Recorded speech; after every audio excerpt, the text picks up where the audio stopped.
Mənə nə qədər borc verirsən? Sen de borç verin diye görmüşsün.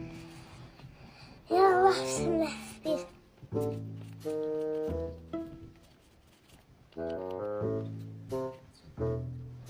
Ne oldu ay kızım, sayı qurtaranmadı ha? Yani gözlə. Bir dakika. Yox, gözlə, bax. 1, 2, 3. Bu da 4. Bax.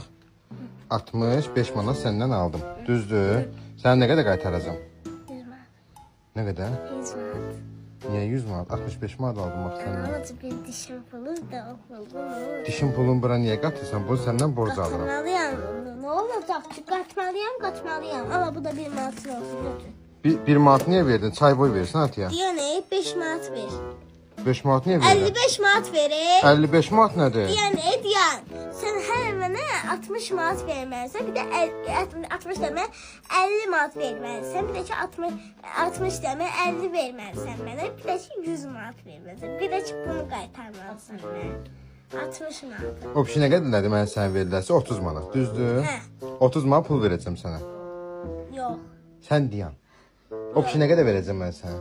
35 manat. Yox. Hə. Bax, nə sənə bir deyim. İndi bunu sən alsan, düzdürmü? Sən indi mən Bax, bu 65 manat, bir də dişimin pulu 100 manat. hə. Düzdür? Bir də ki 50 manat. Bir də ki 50 manat. Tamam, razılaşdıq. Hə, bax Razılaşdıq. verirsən ha.